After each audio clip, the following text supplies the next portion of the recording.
Hi everyone, this is What's It Fox Gaming.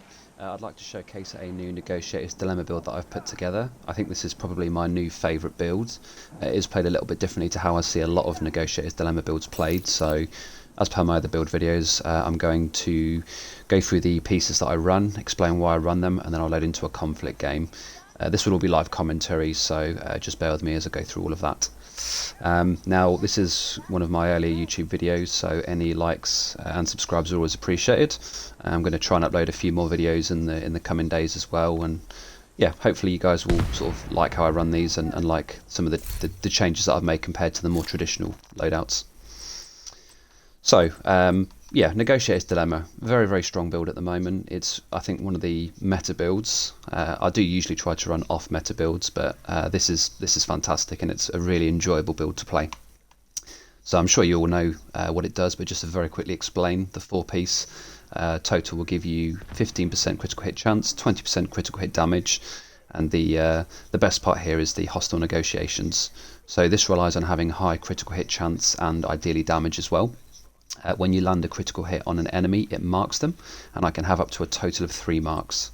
That can be boosted with the chest, but I don't feel that 5 is necessary in conflict. 3 is plenty. So when you critically hit a marked enemy, all other marked enemies will take 60% of the damage dealt. As long as you stay in combat, each time you land damage, you can increase your critical hit damage as well, so it just keeps on going up.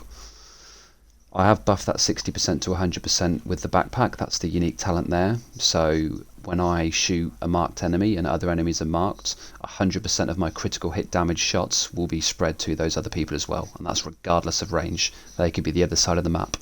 There is I believe, a cooldown on how long that runs out, but it's usually pretty easy to manage.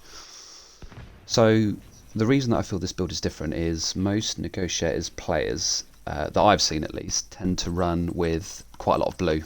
It's very common to see 2 to 4 blue as part of this build, usually with something like an Eagle Bearer, because that allows them to face tank a lot more effectively whilst applying all of those critical hits. I tried that and it works pretty well, but I feel that the last thing you really want to do is face tank the most meta build in the game at the moment, which is True Patriot combined with Pestilence. And even if you do manage to kill them, which you probably will with this build, you just have so many Pestilence stacks that it will force you to use a medkit, which of course are very limited, particularly without running efficient. And if you do die, you're just going to spread that to your team. So the purpose of this build is to be a get in quick, drop the kill very quickly, and get back out again, as opposed to overstaying my welcome. I'm treating this like a true damage build, which is why I'm running 6 reds, and that's not very common in conflict at the moment, but I'll explain why I do that. So to run through the pieces first, I've of course got the 4-piece on here. Each one of them is rolled into critical hit damage, as you can see. And then my mods are critical hit damage on those as well. I don't know why that's not showing on my mask, but yeah, critical hit damage there. The 2 gold items that I run are a Seska or Cheska, which gives me a bit of extra critical hit chance. This can easily be swapped out for really anything else, it doesn't make too much of a difference. But as this build is purely based around critical hit chance and damage, I felt that either a Cheska or a Grupo would be the strongest option. And then of course I've got Fenris, because 1 piece gives me 10% assault rifle damage, which is my weapon of choice here. Again, these 2 pieces are rolled into critical hit damage and chance. Cheska or Seska always comes with a blue mod. You know, you can run incoming repairs here depending on your build. So say you had a different perk here that would Unbreakable is a good example, that does buff that, but I'm running Vanguard here, and that's kind of the main difference with this build to what I've seen. So I decided just to go for burn resistance. Disrupt resistance is quite strong, as this does play a lot around your shield, but you know, it's quite annoying to get burnt as you do sort of lose your ability to aim down sights, and so I'm trying to reduce that as much as possible. But ultimately this build is just about raw damage. The skills that I use are the shield that comes with the firewall. You don't need to use this, you can just use the standard Crusader shield, as they have the same health, and I use the EMP jammer. I think these 2 are probably the single 2 strongest skills in conflict at the moment, especially as they're about to nerf bleed and burn. Jammer, literally on skill tier 0, will destroy any skill. It takes out shields for the most part, so it's very strong. And of course the shield here, just a great way to, you know, keep myself alive even though I'm running 6 reds. My weapon of choice, or weapons of choice, are ARs. you can swap this out for a Sokolov and run SMGs, as they have inherently high critical hit chance and damage. I like ARs because they have better range, better accuracy. They're just sort of more viable in more maps. You don't have to be close range all the time. And there's a reason that I chose those, as this build is not designed to be how Negotiators is traditionally played, which is up front. Of course, I'll die in a second in that case. My AR of choice is the military P416. No real reason, you can use anyone that you want. FAMAS is an obvious choice because it has incredibly good burst damage. I actually have a really good one with fast hands, which works very well on this build. But I've chosen the P416 because at range it's better. It has a tighter spread, more stability, so the bloom on it is quite low. As you can see that little dot in the middle there, it takes quite a while to bloom out. Very vertical recoil as well. The second weapon that I run is a Savage Wolverine. This is based on a Honey Badger, which again has a very nice recoil pattern, very low bloom. So, I rarely use my secondary in most of my builds. I only opted for the Savage Wolverine because if I have to swap out after running out of bullets on my P416, hopefully I can proc up perfectly close and personal. I don't even know if this works in PvP, to be fair. I think it does. You never see a buff for it. I'll have to test that at some point and confirm that in the comments. But that's not really the purpose of the secondary. It's more just an extra weapon in my hand to use and swap out to if needed. I run the Firewall specialisation here. I know it's very cheesy in Conflict because you get the 200% over 10 seconds medkit, and that is one of the reasons I run it. But I also like the burn enemies if they break your armour within 5 meters, which can very easily happen if you're rushed from the sides or rear. I'll probably still die with a 6 red build if I get caught off guard, but just setting them on fire means that I might get away, and it also allows my team to potentially close the kill, as of course they'll lose their ability to aim down sights. It does also give me the Striker Shield, which is exactly the same as a Crusader, apart from the fact that I gain more damage, and that damage bonus to enemy does apply to yourself as well as to your team. Now, I don't actually play this build up close. As I say, I'm not going for the face tank option here. This is more played at range. And the reason for that is that I don't want to just sit there and take all those pestilence stacks. So, the main difference with this build, almost all of the Negotiators builds that I see here run Unbreakable or Efficient. And that's for the extra sustainability. And they're fantastic choices. There's a reason that they're popular. I actually quite like Vanguard here. It's quite an effective way of catching people off guard. Now, I don't run this to give my team extra armour because 20% of 726k is literally nothing. That's a couple of bullets from a well-rolled gun. I run it for the invulnerability on the shield. So the way that I'll typically play this is I will always be behind my team. And the reason for that is because I'm running 6 reds. I certainly can't afford to be at the front. If I have a TP tank on my team, or just anybody with high armour, I typically make them my best buddy. I'll play with them at all times, and I'll let them take all of the hits because they usually play out more on the open whilst I sit behind them. And that's again why I've chosen the P416 for that extra range. What I'll do is try and tag shots on the weaker guys of the opposition team. So if they've got a couple of skill builders or high red builds that have low armour, I'll try and get a few shots on them, and then if they do have a tanky build, which is quite common, I'll then focus the rest of my fire on them. Because of how Negotiators works, they're the TP tank that loves face tanking. They love to just stand in the open and heal, won't even be aware that they're killing their own team. So it's a very effective way of spreading damage around quickly. I'll either close those kills, or if I don't, the other enemies will be so weak that they'll need to retreat and use a medkit. Or my team can just push and close the kills. So yeah, it plays a little bit differently. The only reason that I really ran Vanguard here is because if I do get pushed at close range, or for whatever reason I'm at the front of the pack, the moment that I start taking fire, I'll pop that shield, and it just catches people off guard. They'll see a bunch of immunes come up on their screen, and they've basically got to aim for my head or my feet. It does cover the majority of your body, so it is quite hard to land those shots, and of course a good player will land those shots, but as I say, if you pop it sort of not right at the start of the fight, but more as soon as you've started to take heat, then it just buys you that extra time to close the kill, to spread those marks, or also to get out of trouble. So I like it for that. Okay, alright, let's get into a game and see what we can do here.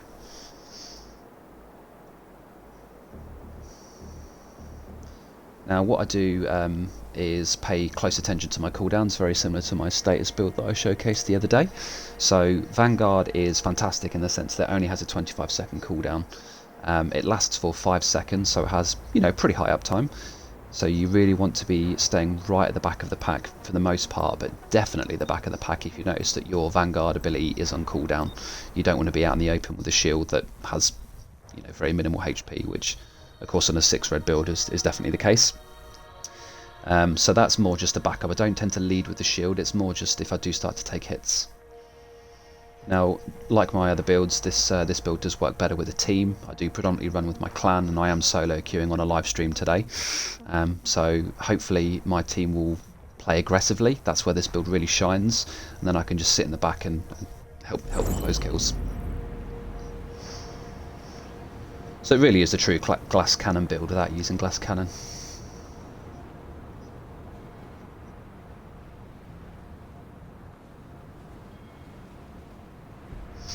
The second skill that you use here can quite easily be swapped out. I always run EMP Jammer on the majority of my builds because it's just a one-shot to any enemy skills like Bleed Hives and so on. You can run a Pulse if you prefer, or a Decoy if you need to get away, or use that as bait. It doesn't really make a difference, but I like the Jammer just for the, you know, if a team has a load of hives and they're holding an area, it can just wipe those out, and then you can call that they're wiped out for your team to push. It's always good to remember to reload that extra bullet into the gun. Surprised that bug still exists, but we'll take it. So ideally we want to try and take higher ground here. Now I know I'm at the front of the pack at the moment. I'm not going to stay here. I just want to see if I can get some eyes out. Let my guys run in front of me. Hopefully they'll understand what we're doing here. Okay. Okay, my guess is they're going to be pushing to our left. Looks like they're not. There we go. Oh, didn't even see that guy. Yeah, they've got to be pushing this way. Rogue Stinger Hive detected. Rogue Explosive Seeker Mine I quite like the floating numbers on this build as well, because you can see when you get a critical hit, and you just got to look out for that one orange number. Then you know you can start shooting somebody else. So if he was there, I would have fired 1 or 2 shots to see the orange number. If there was other team members over there, and I would have basically shot into them. So hopefully now I'll see another guy. Doesn't look like it though. Hive detected. Never mind, he closed the kill, that was nice. So yeah, you've got to play this build, even though it's technically an aggressive build in the sense that you can absolutely melt people, you do have to play it quite passively because I cannot afford to get rushed here. So we're going to try and control the high ground as much as possible. We should really be pushing their spawn here to be fair, so... Hello. It's an easy kill. Ranger is quite nice on the P460, and I'm getting quite a lot of extra damage from that, and you know, that's kind of why I'm keeping my distance as well, to support the build. But ultimately I would run a P416 with fast hands. That would absolutely be my preference. Strained is really strong as well. You've got a few options. Kill is pretty good. You get a kill with a critical hit. You get 40% extra damage. Hopefully they're going to push him here.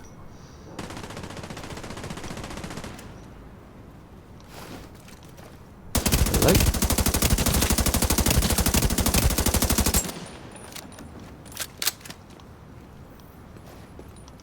So if I can shoot this now, Boost about to come online. that'll apply the damage to him. That's a shame that was only a low tier one, or he might have just pulsed that, but that's why I quite like to run the scope on it actually, because sometimes if they're right in the back you can just zoom in, get a few shots on them, and then they're marked for 20 seconds. At least I think it's 20 seconds. Here we go, so this is where the shield comes out here. There we go, so yeah, he can do absolutely anything at all there. So that's exactly the time to use the shield. I did take some damage there, but considering I have no armor on this build, I really should have died there. But because of that immunity shield, it's a psychological thing as well. If they see a bunch of immunes, you just panic. You've got to then try and hit your headshots. It's quite hard to strafe with the shield, but it's an effective strat to do. I try not to use my health packs too much after a battle. I'll try to stay out of combat.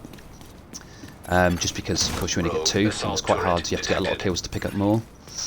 So, you know, I don't like to use them, and they're very, very good if you do start to get pushed, because they'll give you that 200% healing. I'm actually going to push up my team here, because we are We're absolutely destroying these guys. Oh, so I've got a couple of things there. There we go. So I actually killed 2 people there. If you're looking to kill feed.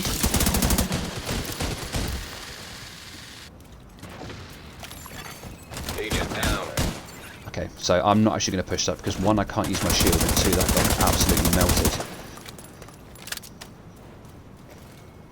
Just going to sit back here. The fight continues. I probably should push my team actually. Run out of There we go.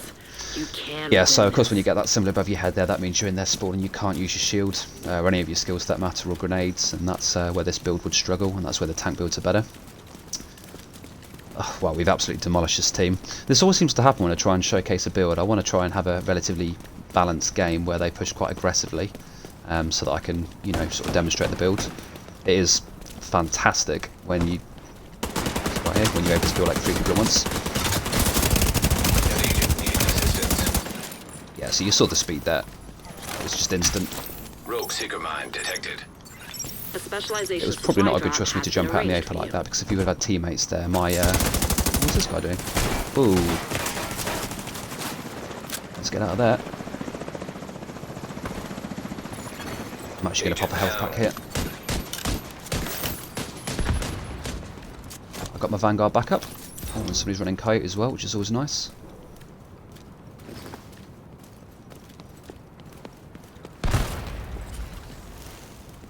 I'm not quite sure where this guy was. Let's let my teammate get up there and hopefully he'll peek his head. Supply drop being claimed by friendly. An agent needs assistance. The specialization supply drop is in friendly hands. Got to be careful here because there is a guy at the back, so let's just let my team get up front. So same thing as before, I'll always let my team push first. It feels a bit bad using your team as cannon fodder, but you know, ultimately they're going to play their own game, so all I'm doing is playing around that. There's definitely a guy that ran over in the street there, so I need to be wary of my 6 here. I mean, we should really be pushing their spawners. There's only 2 lives left. We don't want to delay out this game for too long, but at the same time I don't want to throw unnecessary lives away. The fight is halfway done. Yeah, so as you can see, I've not even used my MP jammer yet, so that skill can definitely be swapped out, but this all plays around that shield, and you know, even the shield shouldn't be used all the time. You don't want to be popping it straight away, because ultimately that is your get out of jail free card. So you know, if I saw a guy here right now, I would start shooting into him, and the moment he turns his fire to me, I'd pop the shield out, continue firing, just to make sure that I close that kill.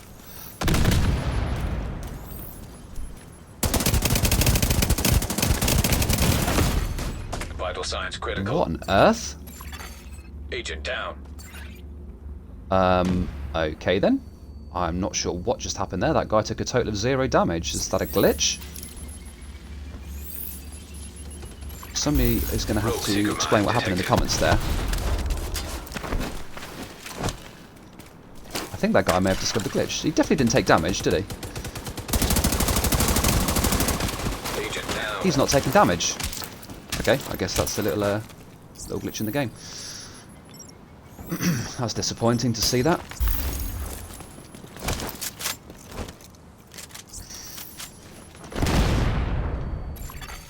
Boost about to activate.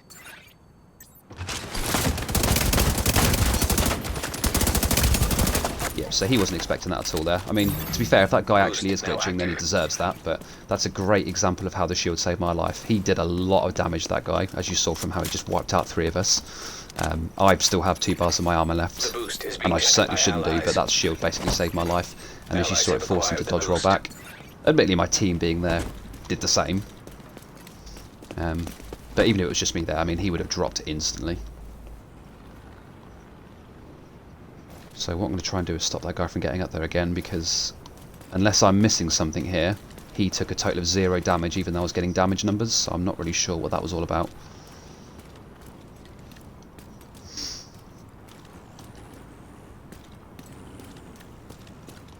I do just kind of want to push this guy, really.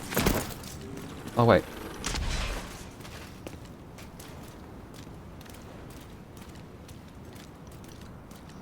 Is he here? I mean, he must be, because we've got the spawn symbol.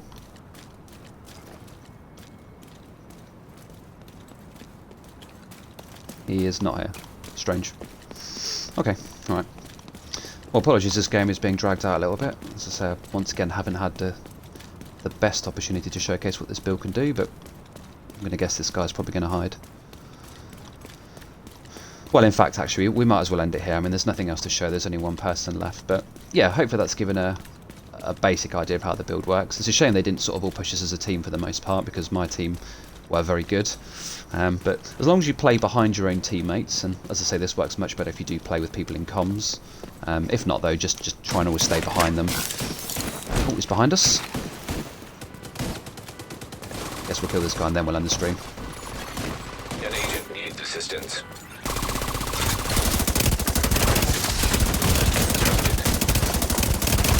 Serious trauma detected. Okay, yeah, that was a good way to end that. So System restored. land your headshots, and you'll absolutely destroy